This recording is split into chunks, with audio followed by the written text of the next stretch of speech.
Voice of south நேர்களுக்கு வணக்கம். இந்த நேர்காணலில் நாம் சிந்திக்கிருப்பவர் மார்க்சிஸ்ட் கம்யூனிஸ்ட் கட்சியை சார்ந்த தோழர் சிந்தன் அவர்கள். வணக்கம். வணக்கம். இன்று இறுதிக்கட்ட தேர்தல் 2024 மக்களவைத் தேர்தல் முடிவுகளில் யார் பிரதமரா வரப்போறாரு அப்படின்ற முடிவுகள் இன்னும் 4 நாட்கள்ல வர இருக்கு. இந்தியா கூட்டணி எந்த அளவுக்கு நம்பிக்கையா இருக்கு, நீங்க எப்படி பார்க்குறீங்க? இல்ல, தமிழ்நாட்டுக்கு இது 10 ஆண்டு கனவு. நீங்க பாஜகன்னு ஒரு கட்சி ஆட்சிக்கு வரும்போதே அது ஒற்றை இந்தியாவுக்கான கட்சி, உங்களுக்கு தெரியும். நாம கூட்டாட்சிக்காக நிற்கக்கூடியவங்க. இந்திய அரசமைப்பு சட்டம் கூட்டாட்சியை உறுதி செய்திருக்கிறது. ஆனா அரசமைப்பு சட்டத்தையே மதிக்காத ஒரு கட்சி ஆட்சிக்கு நிற்கும்போது யாரு பிரதமருங்கிறதே இப்ப விஷயம் இல்லை. மோடி பிரதமராக கூடாது. நீங்க 2019 அவ்வளவு கிளியர் மேண்டேட் தமிழ்நாடு கொடுத்துச்சு.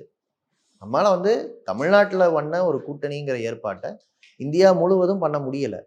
இந்த முறை இந்தியா முழுவதும் அப்படி ஒரு முன்னுதாரணத்தை தமிழ்நாடு தொடர்ந்து வலியுறுத்தி பெற்று இருக்கிறதுன்னு சொல்லுவேன் நான். தமிழ்நாட்டில் நம்ம உருவாக்குனது பீகார்ல இன்னைக்கு இருக்கு, மகாராஷ்டிராவில் இருக்கு. நீங்க வட மாநிலங்கள்ல ஒரு கிளியர் ஒரு ஃபார்முலாவை இன்னைக்கு ஒர்க் அவுட் பண்ணி கொடுத்துருக்கோம். அது ஜெயிக்கணும். அது ஜெயிச்சா என்ன ஆகும்னா, யாரோ ஒருத்தர் பிரதமராக மாட்டாருங்கிறது மட்டும் இல்லை, பல கட்சிகள் பல பார்வை, அதற்குள்ள ஒரு உரையாடல், அது 5 ஆண்டுகள் தொடர்ந்து நடக்கணும்ன்ற. நான் நாடாளுமன்றத்தையே நடத்த மாட்டேங்கிறவர் எப்படிங்க பிரதமராக இருக்கிறது? நாடாளுமன்றத்துக்கே வரமாட்டேன், கேட்குற கேள்விக்கு பதில் சொல்ல மாட்டேன், எதையோ பேசுவேன், எப்பவுமே என் மனசுல பட்டதை பேசிக்கிட்டே இருப்பேன், எதிராப்பி ஒருத்தர் கேள்வியே கேட்க முடியாது. இப்படிப்பட்ட ஒரு நபர் எத்தனை ஆண்டுகளுக்கு இந்தியா சகிச்சுக்கும்? பிரச்சாரம்லாம் ஓஞ்சிருச்சு, ஓகே, நீங்க அடுத்தது ஜெயிப்பன் கூட பெருசா பிரம்மாண்டமா பேசிக்கிங்க, பிரதமர் மோடியோ அவருடைய அடிப்பொடிகளோ. ஆனா அவர் ஜெயிச்சு சாமானிய மக்களுக்கு என்ன சந்தோஷம்? அவங்க வாழ்க்கையில என்ன மாற்றம்? தமிழ்நாட்டு மக்களுக்கு என்ன? தமிழ்நாட்டுக்கு ஒன்றும் இல்லை. சாதாரண மனிதராகத்தான் மோடி இருக்காரு. சாதாரண மனிதராகத்தான் போய் குமரியில முக்கடல்ல போயிட்டு தியானம் பண்றாரு. ஆனா எதிர்கட்சிகள் விசுமத்தனமான பிரச்சாரம் பண்றீங்க அப்படின்னு அண்ணாமலை சொல்றாரு. சரி, நான் கேட்கிறேன், பிரதமர் மோடி தியானம் பண்ணார்ல, உங்களுக்கும் எனக்கும் அதை பார்த்துருக்கோமா? பார்த்துருக்கோம். இப்போ நாம மற்ற யாராவது ஒருத்தர் விவேகானந்தர் பாறைக்கு போயிட்டு வந்தா அதை மற்றவங்க எல்லாரும் அட்லீஸ்ட் ஒரு சோசியல் மீடியாவில் போட்டால் கூட இந்த அளவுக்கு பார்க்க முடியுமா? எத்தனை கேமரா? நான் அதிகபட்சம் போனால் என் செல்ஃபோனில் செல்ஃபி எடுப்பேன், இல்லை ஃப்ரெண்ட்ஸை ஒரு ஃபோட்டோ எடுத்து கொடுப்பான்னு கேட்பேன். எத்தனை கேமரா, எத்தனை ஆங்கிள், எவ்வளவு ஷாட்டு? இது சாதாரண மனுஷனா? இப்போ நீ இவ்வளவு லக்ஸரியா பணக்காரத்தனமான ஒரு பகட்டான வாழ்க்கையை வாழ்றீங்கன்னா இதுல சாதாரணன்னு சொல்லிக்க என்ன இருக்கு? இதை சொல்றது அண்ணாமலை. ஏன்னா அண்ணாமலைக்கு மாசத்துக்கு 8 லட்சம் ரூபா செலவாகுது. 8 கோடி செலவு பண்றதை பார்த்தோன்னே அவரு நான் என்னுடைய கனவு வாழ்க்கை வாழ்ற மோடி ஒரு சாதாரணமா இருக்காரு அப்படின்னு சொல்லுவாங்க. சரி, அவங்க பாஷையில அவங்க உண்மையில நம்ம படங்கள் ஏற்கனவே சொல்லிட்டோம், அவங்க ஏழைங்க, ரொம்ப ஏழைங்க. நம்ம படங்கள்ல கவுண்டமணியும் பிரபுவும் சொல்லுவாங்களா, அந்த மாதிரி ரொம்ப ஏழைங்க அவங்க. That's it. ஸ்டாலின் ரொம்ப நம்பிக்கையா ட்வீட் போட்டிருக்காரு, பாஜக வெல்லட்டும், இந்தியா வெல்லட்டும்னு. ஆனால் அந்த நம்பிக்கை எக்ஸிட் போல் விவாதங்கள்ல நாங்கள் கலந்துக்க மாட்டோம் அப்படின்னு காங்கிரஸ் கட்சி ஒரு பக்கம் சொல்றாங்க. அப்படின்னா அமித்ஷாவும் சொல்றாரு, இது தோல்வி பயத்தினுடைய காரணமாகத்தான் அவங்க விவாதங்களை பங்கேற்கல. அதாவது பாஜக கிட்ட 8000 கோடி ரூபாய் பணம் இருக்கு. பல கட்சிகளை விலைக்கு வாங்கி மிகப்பெரிய அளவுக்கு எல்லா மாநிலங்கள்லையும் கட்சி இருக்குங்கிற அளவுக்கு அவங்க ஒரு பிம்பத்தை உருவாக்கியாச்சு. ஆனா இதை வச்சுக்கிட்டு எக்ஸிட் போல விலைக்கு வாங்க முடியும், மக்களை விலைக்கு வாங்க முடியாது. அதனாலதான் அவங்க பதறாங்க. மக்களை விலைக்கு வாங்க முடியாதுங்கிறப்போ மதம் சொல்லி பிரிக்கிறதுக்கான முயற்சி இந்த எலெக்ஷன் முழுக்க மோடி செஞ்சிருக்காரு. எதிர்கட்சிகளுக்கு எது நம்பிக்கைன்னா, எங்களால எக்ஸிட் போல விலை கொடுத்து வாங்க முடியாது, ஏன்னா அவ்வளவு காசு கிடையாது. உங்களுக்கு தெரியும், தேர்தலுக்கே செலவு பண்ற அளவுக்கு காசு இல்லாத அளவுக்கு ஐடி ரெய்டும் இடி ரெய்டும் கட்சிகளை மட்டுமில்ல தலைவர்களை முடக்கிறதுக்கு பயன்படுத்தப்பட்டுச்சு. இந்த தேர்தல் தான் முதல் முறையாக இவ்வளவு பச்சையா ஒரு சார்பாக ஒரு தேர்தல் ஆணையமே இல்லாத எலெக்ஷன் சொல்லுவாங்க. அரசு நிர்வாகம் முழுக்க முழுக்க எதிர்கட்சிகளை நெருக்கடியில தள்ளின தேர்தல்னு சொல்லணும். ஆனா பிரதமர் மோடியால இத்தனைக்கு பிறகும் பதட்டத்தை கொஞ்சம் கூட குறைச்சிக்க முடியல. ஏன்? அதிகாரம் தான் அவருக்கு உயிர் போயிருமோன்னு துடிக்கிறாரு. நாங்க ஜனநாயகத்தோட உயிரை காப்பாற்ற நினைக்கிறோம். எங்களுக்கு நம்பிக்கை என்னன்னா, தேர்தல் முறையில் நாங்கள் வைத்திருக்கிற மாற்று இந்திய மக்களுக்கு அவங்க விருப்பத்துக்கு சாதகமான மாற்று அவங்க தான் தேர்ந்தெடுத்திருப்பாங்க நம்பிக்கையில் நாங்கள் நிற்கிறோம். மக்கள் இதை எப்படி பார்க்கணும்? அதாவது நீங்க விலை கொடுத்து வாங்க முடியாத எக்ஸிட் போல அப்படின்னு சொல்றீங்க. அப்போ எக்ஸிட் போல நம்பிக்கைத்தன்மை அற்றதா? அது எக்ஸிட் போல்ங்கிறத எதுக்கு உருவாக்குறாங்கன்னா 2 நாள்ல ரிசல்ட் வரும்போது எதுக்குங்க எக்ஸிட் போல் வெளியிடணும்? ஒண்ணு டிவிகளுக்கு டிஆர்பின்னு வைப்போம். சரி. அப்படி எத்தனை பேர் வந்து ரிசல்ட்டுக்கு முன்னால டிவியில போய் அவங்க டிஆர்பிக்கு பலியாகி பார்க்கணும்னு நினைப்பாங்க? அதுவும் எத்தனை நியூஸ் சேனல்? இவங்க நியூஸையே ப்ராடக்ட் ஆக்கிட்டாங்கன்னு தான் நம்ம பார்த்தோமே. ஒண்ணும் இல்ல. பிரதமர் மோடி விவேகானந்தர் பாறையில தியானம் பண்றாரு. இந்த ஊடகங்களுக்கெல்லாம் ஜனநாயகத்து மேல் நம்பிக்கை இருந்ததுன்னா அவங்க என்ன சொல்லியிருப்பாங்க? நாங்க அதை செய்தியாக்க மாட்டோம். ஏன்னா அவர் நோக்கம் செய்தி பண்றது தானே. நாங்க ஆக்க மாட்டோம், நேரலை பண்ண மாட்டோம், மக்களுடைய ஜனநாயக உரிமையை நாங்க கெடுக்க மாட்டோம்னு சொல்ல வேண்டியதானே. இப்போ நீ காசு கொடுக்க அவன் தயாரா இருந்தா நீ வாங்க தயாரா இருக்கல்ல. இப்போ ஊடகம் அவனோட ரோலை பிளே பண்ணல. இப்பவும் என்ன கவலைன்னா இப்படிப்பட்ட ஊடகம் எக்ஸிட் போல விற்காம இருக்குமா?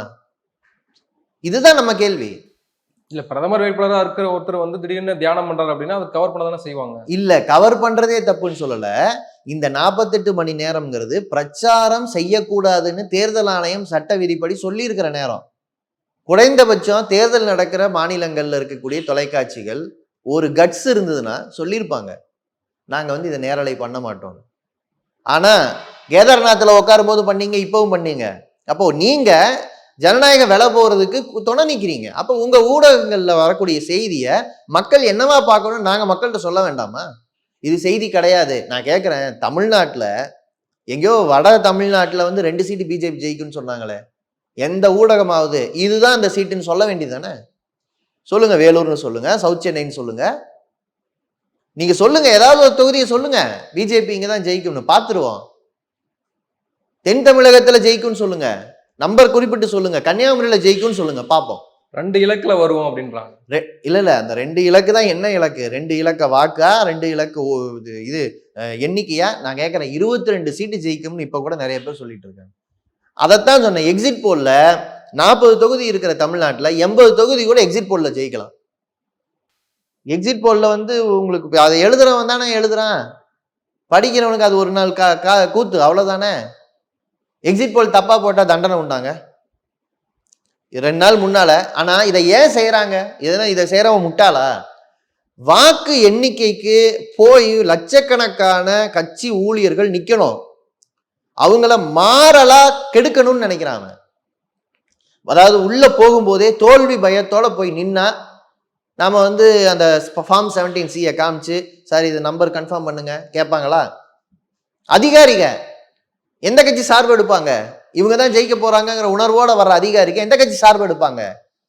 அப்ப இவங்க நோக்கம் என்னன்னா, இந்த அதிகாரிகள் வாக்கு எண்ணிக்கைக்கு போற தொண்டர்கள் இவங்க 2 பேரையும் மிரட்டணும்.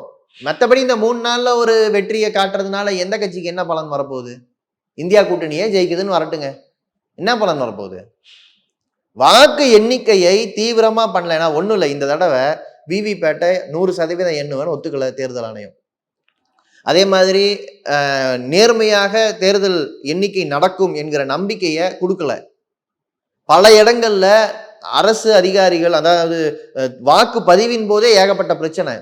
ஒரே ஒரு நம்பிக்கை எங்களுக்கு என்ன இருக்குன்னா, இந்த இந்தியா கூட்டணியுடைய தொண்டர்கள் வாக்கு எண்ணிக்கை மையத்தில் இருந்து சட்டப்படி அது நடப்பதையும் முறைகேடுகள் நடக்காமல் தடுப்பதையும் செய்வார்கள்ங்கிறத நம்பிக்கை.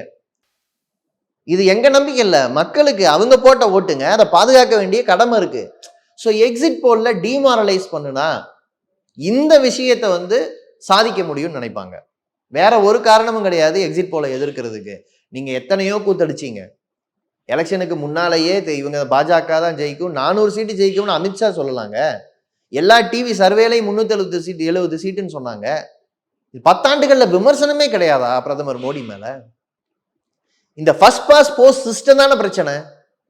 30% ஓட்டு வாங்கிட்டு 60% சேர்த்து நீ பிரதமரா இருக்க.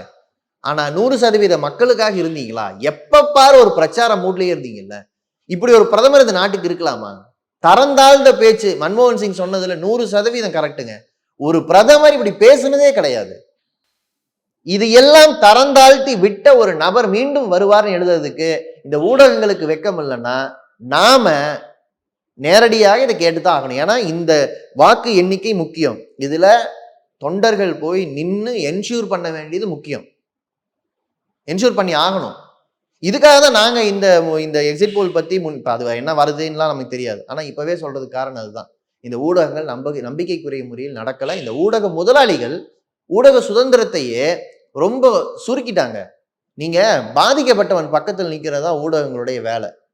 ஆனா இவங்க என்ன ஆகிட்டாங்க, 2 பேருக்கு நடுவில் நிப்போம் நாங்க. ஆளுங்கட்சிக்கும் எதிர்க்கட்சிக்கும் நடுவில் நிற்பாங்களாம். மக்கள் ஜனநாயக உரிமை பாதிக்கப்பட்டா அதையும் நடுவில் நிற்பாங்களாம். ஜனநாயக உரிமை பாதிக்கப்படுதுன்னு இவங்க சொல்றாங்க, பாதிக்கப்படலைன்னு அவங்க சொல்றாங்க. நீ என்னப்பா சொல்ற? மழை வருதுன்னு ஜன்னலை திறந்து பார்த்தா தெரிஞ்சிடும். ஆனா இந்த ஊடகம் என்ன சொல்லுது? வருதுன்னு வெளியில் இருக்கிறவர் சொல்றாரு, வரலைன்னு உள்ள இருக்கிறவர் சொல்றாரு. இதை வச்சு நான் என்ன முடிவுக்கு வருவேன்? உள்ள இருக்கிறவனுக்கு ஒண்ணு நனையல, வெளியில் இருக்கிறவன் நனையறான், நனையறவன் பக்கம் நில்லு. ஊடகம் அதை செய்யலைங்க. இதனாலதான் இந்த நேரத்துல இப்படி ஒரு பதட்டமான இப்படி ஒரு பேச்சே வருது. இந்த ஊடகங்கள் நம்ப முடியாதுன்னு அதுக்கு முன்னாலேயே வருது. இப்போ இன்னைக்கு 3 மணிக்கு டெல்லியில கூட்டம் இருக்கு. இப்போ அந்த இந்தியா கூட்டணியினுடைய ஆலோசனை கூட்டத்துல என்ன மாதிரியான நகர்வுகள், அடுத்த கட்ட நகர்வுகள் இருக்கும், எப்படி எதிர்பார்க்க முடியும் அதை? அதாவது நாங்க கம்யூனிஸ்டுகளாக முன்னாலேயே சொல்லிட்டு இருந்தோம், இந்தியா கூட்டணி என்பது தேர்தலுக்கு முன்பு ஒரு கூட்டணிங்கிற அடிப்படையில நாடு முழுக்க ஒரே வடிவத்துல இல்லை. ஏன்னா ரிசல்ட்டுக்கு பிறகு வரக்கூடிய நம்பர் தான் தேர்தலுக்கு பிறகு எப்படிப்பட்ட அணி சேர்க்கை இருக்கும்னு தீர்மானிக்கும். அது தேர்தலுக்கு முன்னால மாநிலத்திற்கு மாநிலம் ஒரு உத்தி தான்.